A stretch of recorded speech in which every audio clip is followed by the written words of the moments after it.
and I get it. I don't agree with the expectation personally, but it's just a personal thing. It's totally subjective.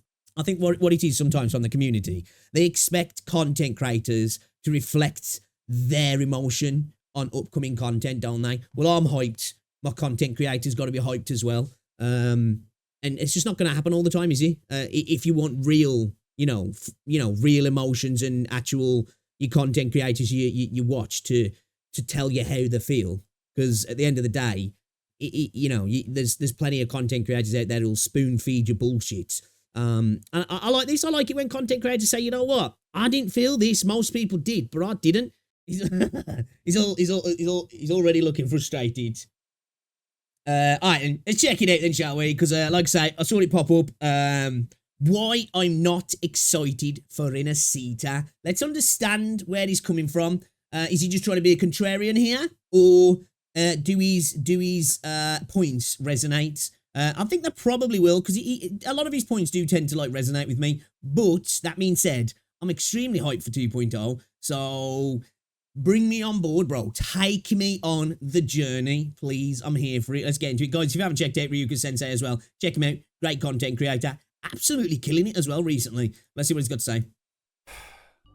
I'll be honest, I've been sitting at my desk here trying to press the record button for the past 20-30 minutes right now. Oh, god damn. Is he that dude starting it off like an apology video? You know? All he needed to do was come off from the off of camera, come on to camera. What are you saying? What are you saying? What is he saying? I have had no idea how to start this video off. This is not going to be one of my typical videos where I bring out any spreadsheets, so don't have to worry about that. This is kind of like a bit of a therapy session for me right now. And what I mean by that is that since the 2.0 live stream, I have been in this weird rut where I just cannot get myself to be excited for the 2.0 update. And I don't know why. Actually, no, that's not true. I think I know why, but I want to just lead you into why I'm feeling that way. Take me on the journey, for those bro. who want to just dislike the video, you can just dislike the video right now, and please just click off. I don't need you listening. But if you're interested in to know why I feel the way I feel, then please continue to listen, and then leave the dislike at the end of it if you want. That's completely fine. If you don't want anyone to be any bit of a negative Nancy about this whole thing, then again, just click off right now. These are the things that I have, and it's not for any logical reason, and it's not. It's all in the feels. It's all in the feels. Hey, you know what? Sometimes your gut just tells you, doesn't it? And you got to go with it, right? Look at what's happening with the honey situation at the moment. Markiplier said himself he was just never for it because there was something in his gut. He had no evidence for why he didn't like it, but something in his gut told him. And then he's come out. There's been all this dodgy shit going on with honey, hasn't he? Really, the game's fault either, and I know this, and I know exactly what's going on. But the way I feel is the way I feel, and I don't like it. I don't like the way I feel. Everyone that's excited for the 2.0 live stream right now, you are correct. You have the right feelings, in my opinion. You have the right feelings of after watching that live stream. You are correct. 100%. It was a pretty goated live stream though, wasn't it? Right? I haven't watched every single Gacha live stream on an update ever, but man, the step up from the previous live stream was insane. And it's been a while for me personally, as somebody who's not really into Star Rail and into Genshin, a bit more into Zenless. I feel like Zenless has been the closest to that in terms of where it's just been damn, that was a banger, because it was a banger live stream. You know when you've got that pit in the bottom of your stomach and you just can't really focus on anything else until you get it out? It's kind of like, I don't know, if you drink alcohol, you might know what this feels. It's like when you're feeling sick and you're just thinking, I need to just get this out, then I'll feel a lot better. And this is kind of what this video is. That's a really gross comparison, but it is just an analogy. Just please, for the love of God, bear with me on this. Before I go into it, I just want to let you know that I didn't hate the entirety of it. In fact, I enjoyed quite a lot of it. I just want to go very quickly about the stuff that I like from the live stream first, and then we can get into my particular issues. Right, that's what we're here for. We're here for the dislikes. We don't give a fuck about the good stuff. Tell us the bad stuff, bro. Okay, so Carlotta and Rocha both look amazing. The new skins are cool. I'm particularly looking forward to the Sanhua skin. That looks great. Same, man. I think off the bat, the Sanhua skin almost looks better than the Jinsei skin. Of course, we got to see the weapons and the VFX and all that sort of stuff. These areas here, I'm going to get to that. The rover appearance switch, it's good that you can now change between the different genders. Since it's on the go, love it. Right. absolutely perfect. Immersion mode, perfect. Smooth exploration experience over that fast with track the thing. utility tool Flight. Looks really, really fun and interesting. I've heard that it might be region locked, or it might not be. I don't know. If it is region locked, I actually do not mind that at all. I think I had somebody comment on my video earlier saying this dude doesn't know what he's talking about. You know, the region lock one. Oh, it's not region locked, and I have proof. And I'm like, well, you tell Kuro that then, because they're saying it on their website. I don't know what to tell you, bro. I'm just repeating what Kuro said. I don't know if it's people going off that they saw video footage of people flying around the 1.0 areas, and I think like around Mount Firmament and all that sort of stuff as well. And I think that was just probably because it was in a test phase. So they probably were testing it out, weren't they, to see, well, shall we roll it out across the game?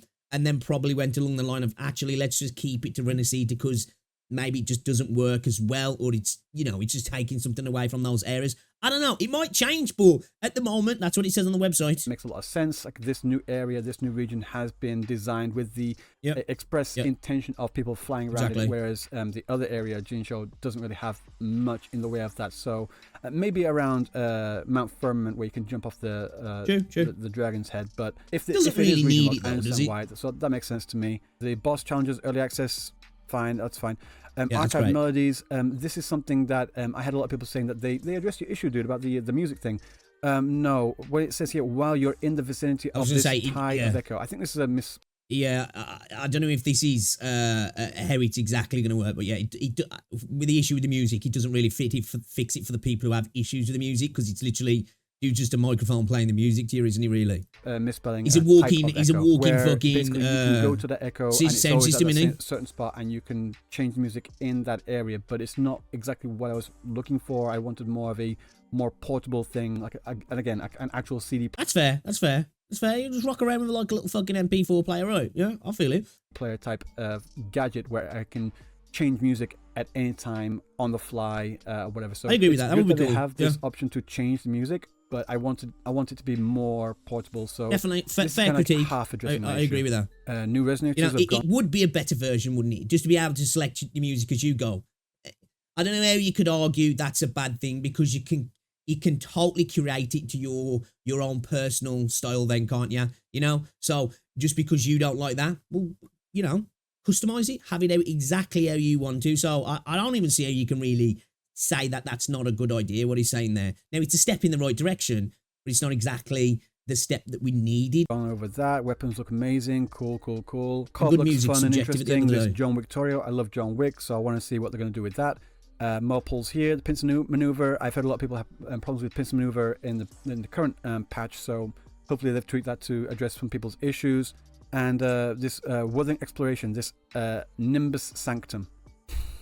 I'll talk about it later. The boss is okay, all right. I'm curious to see what his issue is there, because when they got there, I thought, damn man, this area's pretty. This is like almost like the Violet Banyan of Rinascita. You know, it's going to be the beautiful area where you go to take screenshots and stuff. But yeah, he doesn't seem like he likes the look of that. Hecate, Sentry Construct, Lorelei, Dragon of Dirge, and all these echoes here, they all look fantastic. And what we saw of the Hecate boss battle in the co-op event, it looked really fun and interesting. So I'm looking forward to fighting against all of these. Nightmare Echoes, cool. New Sonata effects that plays into what I was saying earlier at the end of my Wuthering Waves hate video about the all the different sets coming out, and it just goes into the echo experience. Yes, it is still an issue. I do not care what anyone says. Even if you do that method that is being laid out, oh, you're supposed to do it this way, it will mitigate the issue, but you will eventually run. We've gone over this as well. I agree. You know, you can be more efficient. You can increase your chances, but it's still a problem. I think there's a lot of people out there who min-max the shit out of their echoes and still run into a lack of echo XP. Run into that issue. I don't even think this is an argument, really. The numbers just do not bear it out. Phantom Echoes, cool. Holograms, cool. Is that what it is? Anything that's bright is like, oh, fuck this, bro. And then PlayStation 5, right. So let's get into it. So why am I not excited for the 2.0 Rinascita update? I just can't get past that. I feel it's a little too early. The game has only been out for about 7 months, and we have this complete different tonal change from what we have in Jinsho. And then people are just saying, it's a new area, dude. I know. I get that. That's not what I'm saying. I'm just saying it's too early to switch things up, in my opinion. The reason why I feel... Okay. I'm going to let him explain. So is he saying that the game launched. We got this post-apocalyptic world, right? And it's too early for us to get to the revival, the rebirth of the post-apocalyptic part of things. You know, emphasis on the post. I can see what he's saying there, to be fair. I can. But the thing I'll counter that with, I don't think Jinzhou and the 1.0 entirety of 1.0 felt that post-apocalyptic anyway, if I'm honest. There was areas, you know, that definitely felt a little bit more, I guess, desolate and destroyed. But even then, there felt few and far between, if I'm honest. Everything felt pretty natural, apart from, you know, you're seeing kind of destroyed structures around now and again. It definitely seems like an area that was, you know, closer to the apocalypse, or just after the apocalypse, than somewhere like Rinascita. But again, all of this may be explained, and it does mention in the lore as well, didn't the little tidbits that we got, that the Sentinel of Rinascita, which I said in my video, by the way, before we got all this information, was probably a massive factor in the revival of Rinascita. But I suppose he's more coming from a thematic standpoint, rather than less of an issue with the canonical aspect of it, and just more that we didn't need this theme shift just yet, which I can understand where he's coming from there. It's not my personal point of view, but I get what he's saying. That way is because through 1.1, 1.2, 1.3, and 1.4, I just don't feel we've really had a payoff to that area yet. Like at the end of Act 6, we had like the boss battle with Dreamless, and that was good. That was really fun. I enjoyed that. And then later in 1.3, we had the flashback to the Lament. And then after that, we got 1.4 with the Camellia story. But that was like Camelia's story. It didn't feel like... Okay, I suppose it's because we had the old Thralodian threat. That kind of wrapped up 1.0, didn't he? But then we stayed in the area to do other stuff. Well, we didn't, because we went to the... we had 1.1, 1.2. So we went to Mount Firmament. We went to the Black Shores. So I can kind of see what he's saying there. I think that was more just a fact that, like, we had the wrap up of that initial arc, and then we stuck around to finish off some character stuff, didn't we? Which probably exacerbates that. Because I've had some other people say that it feels like there wasn't a conclusion to the arc for that area, which I don't know if I agree with. I feel like we had the conclusion, and then it's like we had a you know, we almost had like an epilogue, didn't we, in a sense, which probably took away from the actual conclusion itself, took a bit out of it, because like it was like, right, here's the end. Oh, actually, we're just going to hang around a little bit more still and involve ourselves in this area. Now we're going to move on. So I can kind of understand where he's coming from there. Yeah, let's see what he's got to say. A good bookend to Jinzhou as an area. I feel like we were building up towards something, and I don't know what I feel like.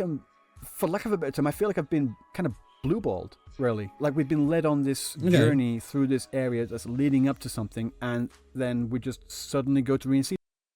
Let's play devil's advocate. Maybe the quest that takes us to Rinascita has something that ties it all up, or at least for the time being. I don't think it will, because it would probably have to be like a bit of a climax before entering Rinascita, which could maybe downplay the entrance into Rinascita, or maybe, but I don't think that's going to be the case.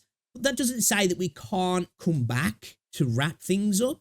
You know, that could be a way to keep old regions actually active, because, you know, as we move on to new regions, the old regions just get left to the wayside, don't they, typically in gacha games. When you come to a new area, however they do it, whether it's a new nation, new region, just a new area, it could be good that we went back and then we wrap up the issues, maybe intertwined with Rinascita's story itself, and then we have to go back to fix shit.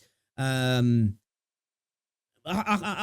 get what he's saying, though. I get what he's saying. Honestly, I do. I can't help but feel like it's a little too early. If they'd stayed in Jinzhou for another patch or two, to at least get it to a full year, and then on the anniversary, they drop 2.0, and then we have this come out with all Rinascita. And okay, so he's feeling a bit rushed into 2.0.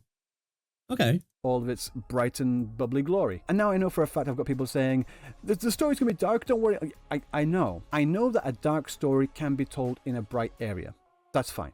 I'm sure they will. On the story thing, I do have some issues that I want to talk about later that are personal issues. I don't even know where I'm going with this, to be honest. And the reason why I say that as well is because I know that the way I'm feeling about this and the way I'm thinking about this is illogical. And I don't like that. I don't like the way I am thinking about this. And obviously, this is everything. It's totally fine to have illogical thought processes on consuming a medium. That's the whole point. The games, like music, like films, they're artistic mediums, aren't they? They're supposed to invoke emotions, and not emotions, and are inherently illogical most of the time. You know, you've got to separate the two. So it's totally fine. This is why I say, for me, you don't always have to come with logic and facts when you have an issue with something that you're consuming, like a film or music or a video game. It helps if you're trying to give constructive criticism. I get that, but I still feel like, you know, you can just have issues and be like, I can't understand exactly where it's coming from, but this just feels. Because like I hear somebody say that sometimes, oh, you feel, and it's like, yeah, that doesn't take it away from the person actually having that emotional connection to that. It doesn't have to be based in logic either. But I get what he's saying. People are just going to say, just get past it. And yeah, I would love to.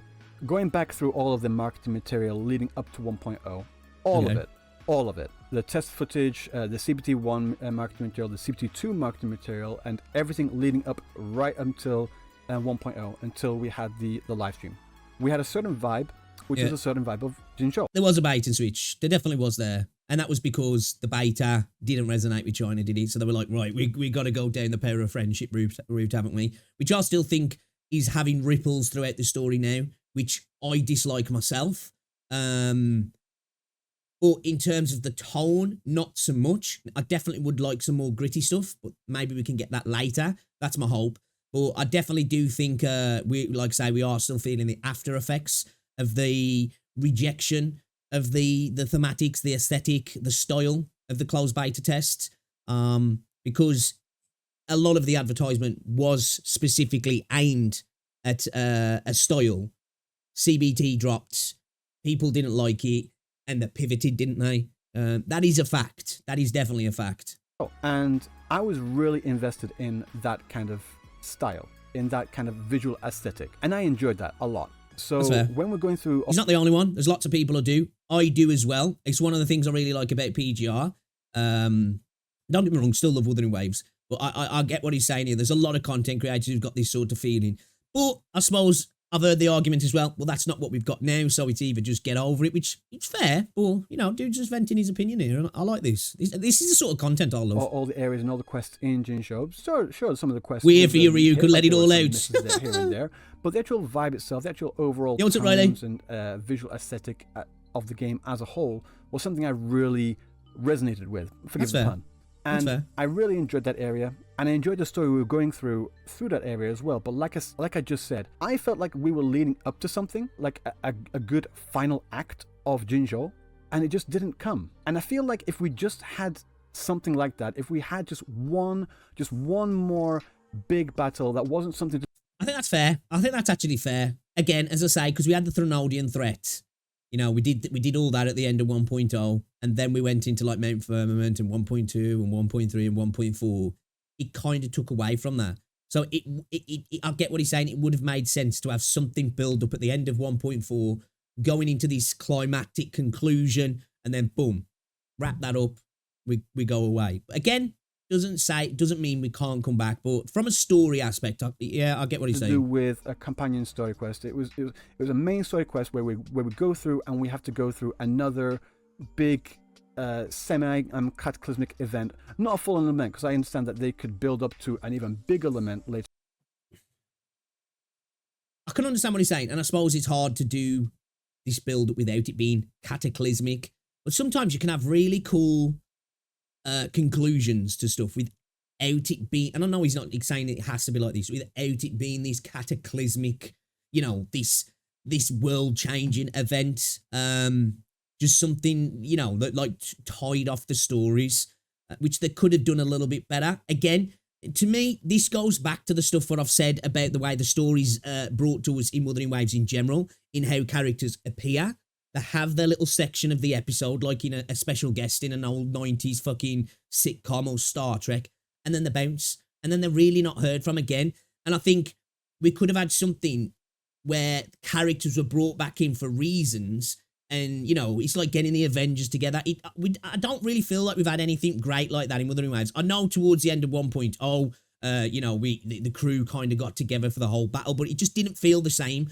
And this is what I say, it goes back to that storytelling of resonators need to have recurring roles within the story, in my opinion. And I feel like maybe we could have built to something like that potentially. So I get what he's saying in that. Like, I agree that, like, it feels like potentially the first iteration, shall we say, is going to kind of peter out rather than going out with a bit of a bang. You know, like, I feel like the move from 1.0 to 2.0 isn't necessarily going to be like, oh, you remember the conclusion to the end of Jinzhou? You know what I mean? Where, like, we had the Thenodian, and then we went on and just, like, started having other little separate adventures, didn't we? And then we went to a new area. So it would have been nice to have something where, like, you know, a few patches in the future, you look back and go, damn, bro, remember the move from 1.0 to 2.0? That was an insane fucking conclusion. It's right, maybe 3.0, 4.0, whatever it is. I just need one more thing in the main story quest, which was very similar to what we had in 1.0 in Act 6 when we were leading up to fighting Dreamless. I wanted something a little bit more closer to that, where we're charging towards and we are preventing the looming tacit discord crisis, which is what this area was entirely supposed to be about.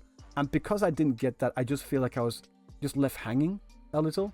And there are other plot lines as well that don't really feel like they have been fulfilled for me, like the whole thing regarding Geshu-Lin and also Scar as well. Scar's in prison. Maybe he's dead, who knows? But, like, we have those plot lines as well that I feel needed to be addressed before we continue on. People were saying that there's nothing left to do in Jinzhou, and I completely...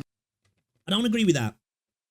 I don't agree that they needed to be wrapped up, because for me, those are the sort of things that might have a little bit more impact later on. You know, if we get... because we're going to get more from Scar. Geshu-Lin's got to, you know, there's something going to happen with Geshu-Lin, I feel. And I feel like it'll have a little bit more impact if it is built up over multiple patches, you know? It's always more interesting in a show when, rather than it being concluded, you know, a character's arc being concluded in an episode, and it actually, like, arching over, like, multiple episodes or a season or 2 seasons, and then when it concludes, it's like, fuck, man, you know, the build-up over... in a show, potentially years, or in a video game, months, maybe multiple months, I think hits that little bit harder. So, like, I'm totally fine with getting their conclusions later on. I hope they get conclusions. Like, if they don't, that will blow. Like, if they've just been pushed to the side, I'll be angry about that. But especially Scar, that can't be true. I believe in Kuro that can't be true. I disagree. There's a lot more stuff that they could have done in Jinzhou before they go to Rinascita. And in the end, yeah, like I said, it's just I wanted that last final act to finish off the area.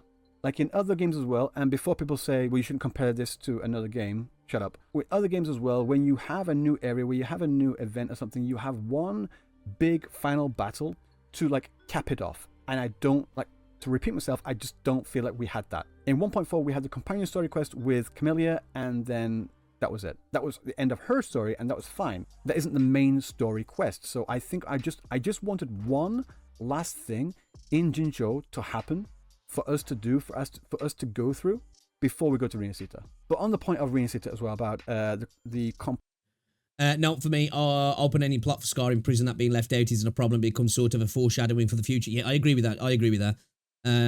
Wrapping every plot all at once doesn't suit. Yeah, I agree with that as well. Everything doesn't need to be tied up at once. I get what he's saying. I do feel like an actual conclusion to the arc of the area would have been a little bit better, because it was kind of, the arc of the area was done ages ago, wasn't it? It was done at the end of 1.0. That's when it was done. All of this extra stuff has just been to substitute the weight for the new area, really. So it would have been cool if maybe potentially, maybe some other threat that was left over from that initial battle at the end of 1.0 came back, and then we had something go down like that. Would have worked. I agree with what he's saying there, but yeah, I definitely don't agree with the we needed to wrap up Geshu-Lin and Scar. I feel like they definitely it can come later.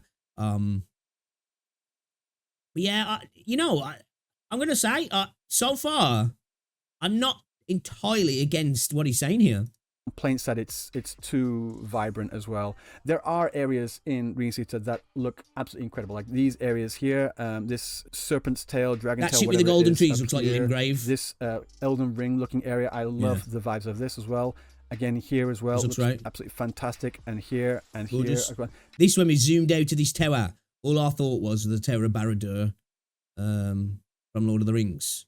You know, even with the swirling energy above it, it's almost, like it's like the Eye of Sauron just sitting at the top of the tower. It's not, but like that's just like what it evoked in my head. Like this is giving me like Two Towers and Sauron type vibes. Oh, there you go. So hey, let's go, Ryuga. That's exactly what I was thinking, man. Out of like, what was it, the 6 there? There are 1, 2, kind of 50-50 on this one, I'll be honest. Like these 2 areas here. So the majority of Rinascita is playing into these darker vibes, and I greatly appreciate that. My worry is... Just noticed that there. I never noticed that on that image before. Where is he? On this one, I'll be honest. Like these 2 areas here. So the majority of Rinascita is... What was it, the 6 there? This is giving me like Two Towers and Sauron type vibes. So out of like whatever. The 6 there, there are 1, I don't know if he 2, goes back to it. Kind of 50-50 on this one, I'll be honest. Like these 2 areas here. So the majority of... I love this image, I do. I love this. I think this looks gorgeous. Absolutely looks gorgeous. Yeah, I agree with its conclusion, not wrapped up plot hole, then it's agreeable. Why would the story engines all wrap up when we'll be going back there? It's not like 2.0 is a farewell for good for it. I hope not. Like, a lot of games do that where you really don't go back apart from like maybe events and for farming. So I hope that's the plan, Just because we're not there doesn't mean stuff's going to not happen there. And I feel like that's a good way to do it as well, because it'll make the world feel more immersive. Just because we've left Jinzhou doesn't mean stuff isn't still happening in Jinzhou. So, like, I hope that's the case and we do end up going back as well. I just believe we'll go back to Jinzhou, to be honest. FYI, just noticed Fraxus Elites seems to have a boss form. Scar becomes a goat-like thing and Frovlova becomes Hecate. Yeah, there's a lot of people saying that they believe that might be Frovlova, actually. Or maybe add those plot details through talking to NPCs inside the region. It depends on the plot hole, doesn't it? Like, if it's a major thing, it's like off-screening a character in a movie. It feels a little bit like you've been cooked, doesn't it? When there's like a character in a movie that's not the most important character, but they've got relevance and they're killed off-screen. It's like, bro. That would feel like that a little bit to me if NPCs were like, oh yeah, by the way, that thing that was like kind of important in 1.0. Yeah, this is what happened. I don't know if I'd like that. Maybe for smaller stuff, then yeah, definitely, but not for major stuff. So they succeed in implementing human transformation towards a TD. There's too many things left unanswered, I believe, and hope we go back to Jinzhou. For me, it was concluded with 1.1 and 1.2, followed by a celebratory event. Yeah, well, the actual arc wasn't it, really? It was like, the arc was concluded, really, with like the Threnodian, and then obviously a bit of Mount Firmament. I think there was still like strands left. What I think he's saying, it's not so much that the arc itself wasn't wrapped up. It's that it wrapped up and then we continue with some epilogues, didn't we? Which, when you go to the new area, takes away from the conclusion, because the conclusion happened that long ago that it really wasn't the conclusion. And I think that's like exacerbating the feeling with Ryuka as well, if I'm honest. Of Rinascita is playing into not to say what he's thinking, darker vibes, and I greatly appreciate that. My worry is that we're going to be stuck in these 2 areas here. Like, we have a whole Wuthering exploration thing for the Nimbus Sanctum, and this is the area I am least looking forward to. This is not what I want. And again, that is a personal preference. I get it. That is a me issue. I'm not interested in this pink and fluffy rainbows and sunshine, literal rainbows and sunshine type area. That's just not what I was hoping. See, like, I love darkness and gritty stuff, but like this area for me, I just think it's beautiful.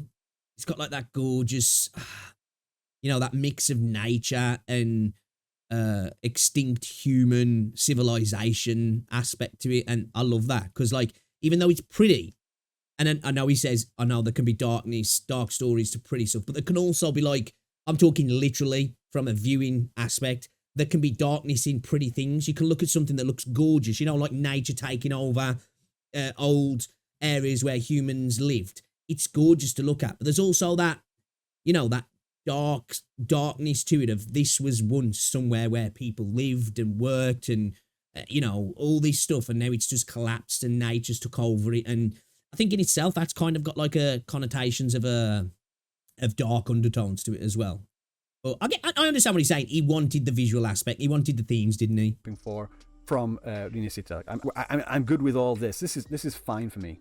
I understand that, but I just really do not vibe with this. I love the rainbow in the background and everything. Looks fucking beautiful, man. I'm just gonna have to go through the exploration to get the rewards because I'm basically free to play. So I want the rewards. I don't want to miss out on the astrite.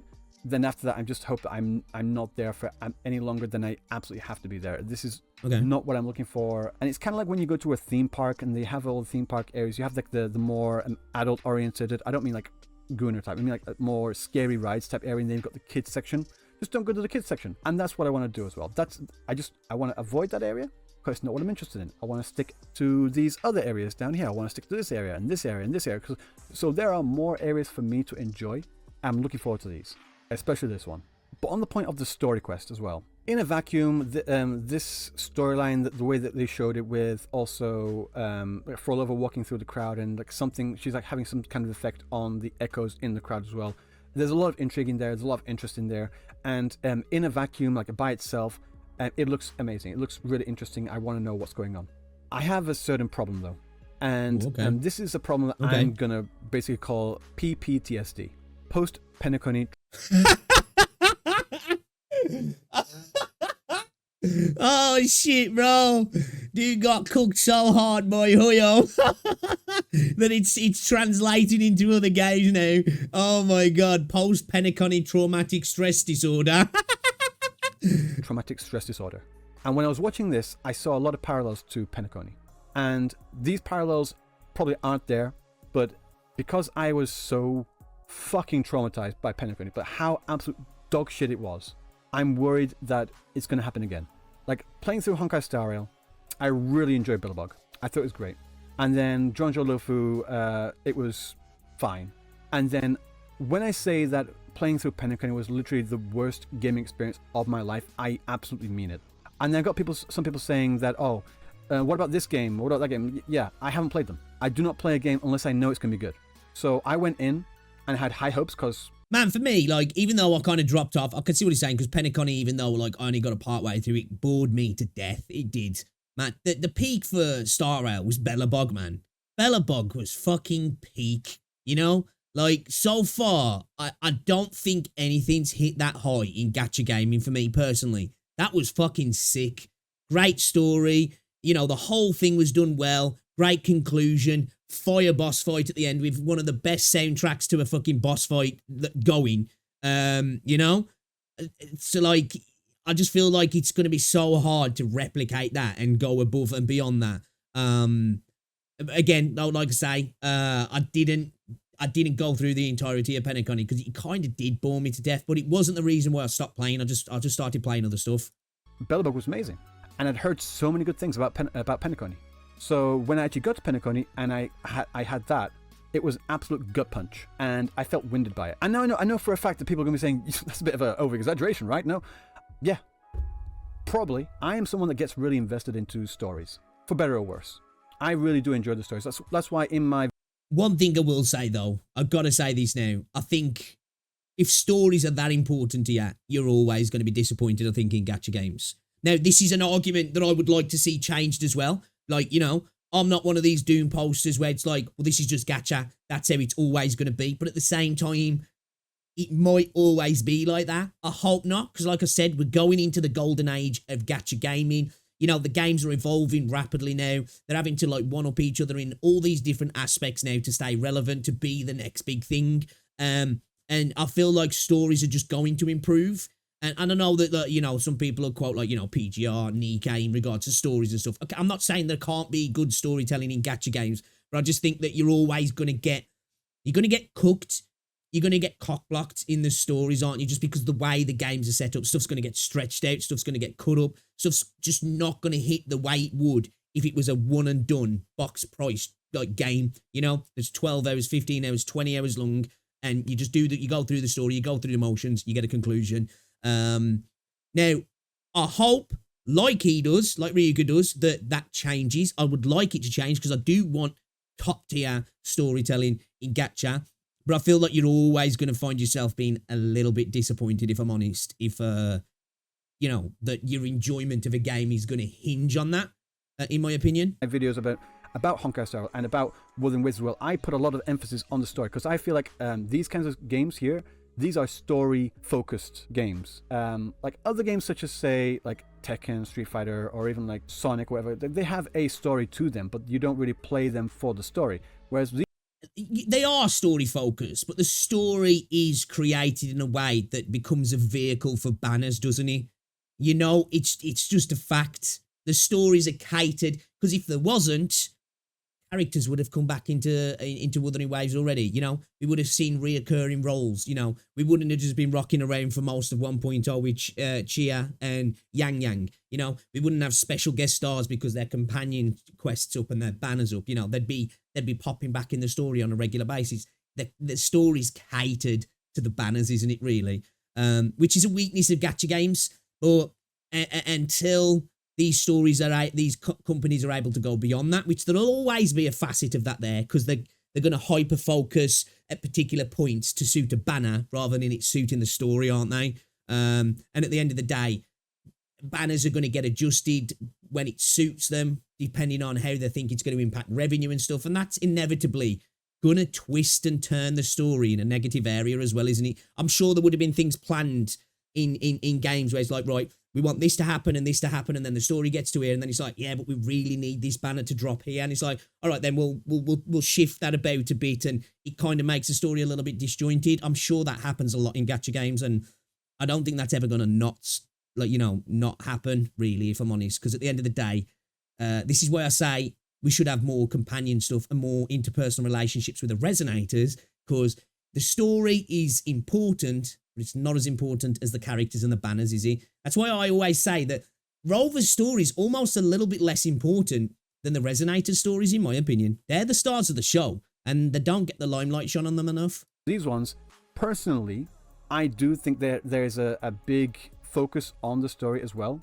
Maybe some people don't play for the story, and then that's fine, that's for you. I enjoy all the combat, I enjoy all the gameplay in here, but I really enjoy the story.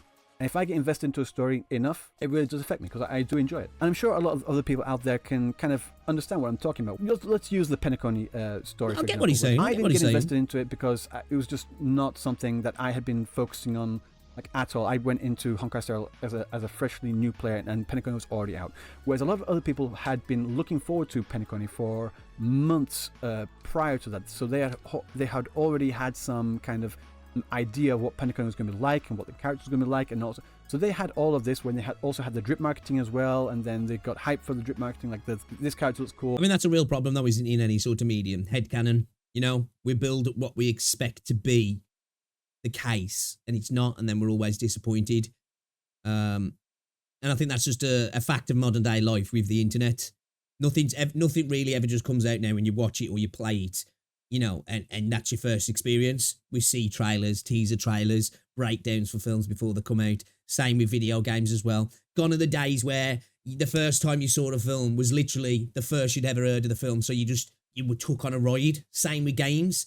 So we see so much of the games before they come out, and patches and all this sort of stuff. So we're like, right, this is what I expect, and then it doesn't happen, and it kind of like takes a little bit away from it, doesn't it? The experience itself. All that character, this trailer looks cool, blah blah blah blah blah blah blah, and then they got really invested in the characters. So when they play through that story and they play these characters, they're a lot more heavily invested in the story, and they're interested in more. I did not have that. I did not go through the characters thing there. I did not go through all that, so that's why it didn't really hit for me at all. So playing through the story quest without all that backlog of information, it didn't hit for me. But the thing is, I am invested in this story. I am heavily invested in this story, in the characters and in the world itself. So coming back to why I'm getting like... That's a question, actually, in the chat, in the comments. Are you heavily invested in the Wuthering Waves story? I don't know if I am. Like, I'm heavily invested in stories within the world. You know, I'm curious about what the deal is going on in Rinascita, all that sort of stuff. But I think out of all the stories that I'm invested in Wuthering Waves, Rover's story is not the story. Like, because Rover is a plot device at the end of the day, which I get it makes sense for this type of game. But the rover itself, and the plot device of the rover is sort of semi-interesting, but it's a trope, and it's something that we've seen over and over again. So it doesn't catch me like that. But Rover as a character is just not interesting at all, in my opinion. But like the areas, the stories of the areas, the stories of the characters do interest me.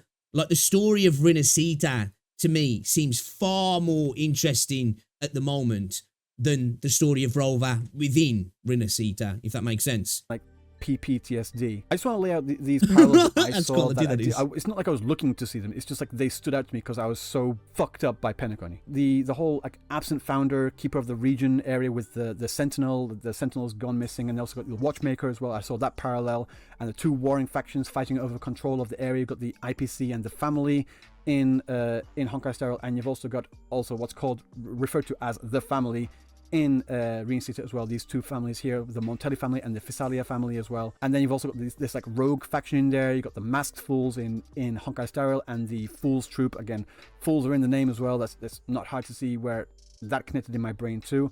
And then we also got the MC coming to this new land and being in the middle of everything with Trailblazer and Rover here.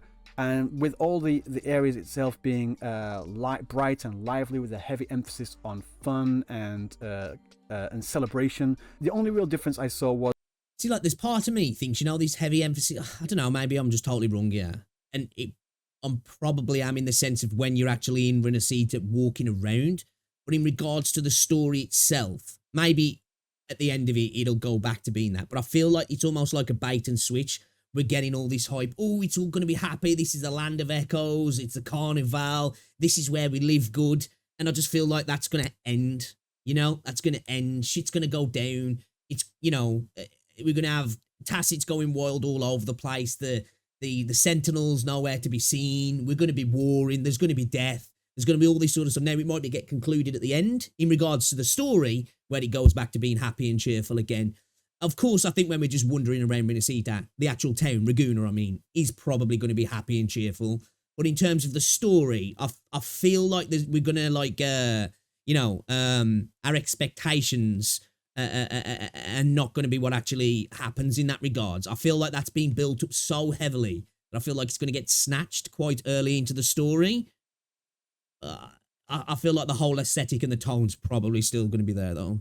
Was the part of the Fraxidus being in this land, and that's actually the part that I'm really looking forward to the most. I want to see how the Fraxidus play into this. Dude, I'm so invested as well in that because I want to see my theory crafting on the Fraxidus and the Fraxidus getting their style of absorbing the resonance of tacit discords to evolve to bring on the true lament was taken from Rinascita, of potentially whatever they do there, being taken from them, which it doesn't seem like there was some dodgy stuff going on with humans' resonance being put into tacits, because it seems it's more about the nexus, what was it, the resonance nexus or whatever it is in the center of town, which allows tacits to spawn without terminals.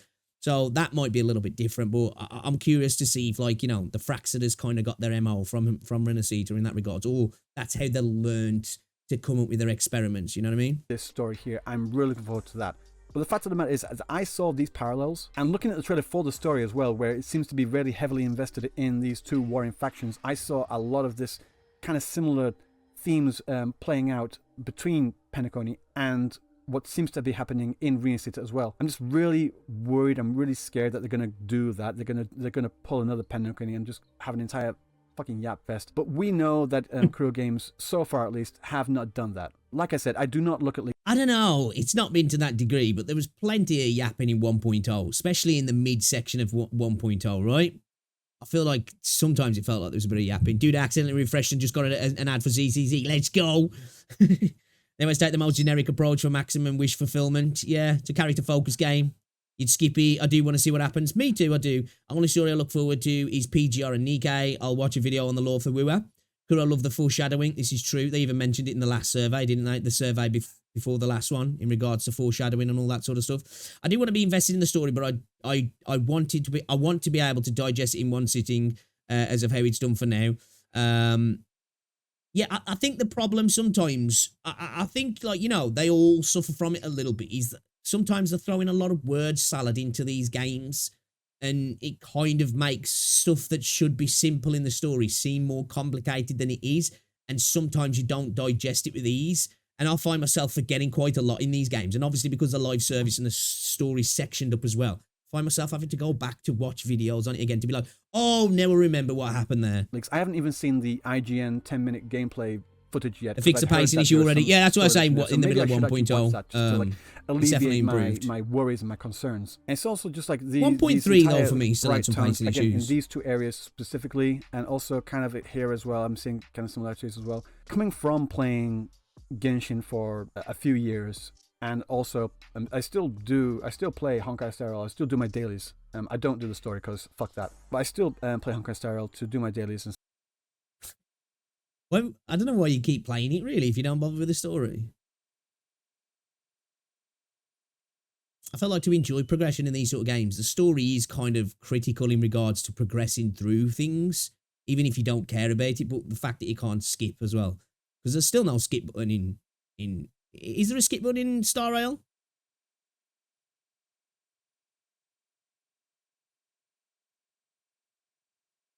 It's been a long time since I played now. And such. But at the end of the day, though, I won't know until 2.0 drops. And when 2.0 drops, still no. I will go in there. I'll do my best to ignore this nagging feeling in the back of my head. I'm actually pretty good at that, which is why I've been like trying to get past this. I do feel like I'm able to ignore and put my personal feelings aside. When I know that something is objectively true, I say this is objectively true. When I know something is subjective, like this entire video has been completely subjective. This entire video has been completely subjective about my personal opinions and my personal problems. This is a me issue, absolutely. But I will not know, and I will not have my fears alleviated until January 2nd when 2.0 drops. And when it does, I want this game to prove me fucking wrong. I want it to prove me wrong. I want it to prove everyone else that is also feeling like me as well wrong. And I have high hopes that Kuro Games can... Question, what the fuck are these things? What are these things here? Like these floating, like they almost look like banners. Like, what the fuck are they? Do this. If they do have a similar storyline to Penacony, I have high hopes that they will actually do that story better. So that's what it is. I have to wait for another week, just over a week until the 2.0 drops, and I want to enjoy this game to the absolute fullest. It's the only thing I've not really been able to figure out what they could be. I'm just really worried, and this is a me issue. This is completely a me issue. I feel it's a bit too quick. I don't feel we had a sufficient climax. It probably is some sort of game mechanic, but I was just wondering what they are. I'm worried about the parallels I'm seeing between this and Penacony. I have these three things. These are my three main issues. And these are all personal issues. So if you're looking forward to Rinascita, you're correct. You should. I'm looking forward to it as well. I'm looking forward to this being an absolutely fantastic patch. I want to be proven wrong. I know I'm in the minority. And I do love this game. I love the combat. It does almost look like... I know you guys can't see it. I don't know if it's just like... reflection, but they all do look like they've got this sort of like triangular, so it could be something that's displaying something potentially, but also it could be something that, like, you know, allows you to, it's a way to traverse up to the height. But I think getting to this part of town, you're literally probably just going to get on a gondola, aren't you? That's how people traverse there. It's like, it's obviously the lowly people have been separated from the upper class. The design style of the characters and everything like that, I get it. It's just one of those things that I need to get out of my system first, which is why I'm making this video. I just need to get these feelings out there to like cleanse myself of these emotions. Because like I said, this is a personal issue that I need to get over. I want to enjoy this game. I'm sure it's going to give me a lot of... As well, the one thing that I'm looking that I'm kind of hyped about as well, it was round about here, wasn't he? Was it up here where we see Zany without a shield? Was it round here somewhere? I think it was, yeah. You know, in that scene that we see Phoebe and Zany next to each other. So, like, that gives me the hope that, you know, Rinascita, the town, Raguna, should I say, is going to come under attack. So, like, I'm hopeful for that because I want that to happen. I want the city to come under attack, like, Wasn't it in the lower ports? I don't know. We'll have a look in a sec. Fun. I'm sure I'm really going to enjoy a lot of the stuff in here as well. Could have like been. the flight and flying through all these areas. I know I'm probably going to enjoy most of it, but I'm just worried. I'm just really fucking worried. So yeah, that's all I have to really say. Some people have been saying that they're getting annoyed with me being like during the live stream. They were getting annoyed with me being a bit salty when anything bright came up. I'm like, I can't help it. Everything that I say is legitimately just 100% my opinion. That's the way I feel about this. I will never change the way I feel, the way I think about things. If you see me say something, that's exactly how I feel about it. Even if I get massive on YouTube, or maybe if my channel absolutely tanks after this video, whatever. If my channel gets massive or whatever, I can continue after this, and I get sponsors. I don't care how much the money is. I will not compromise on my opinions. Ooh. I think there'll be a limit there. How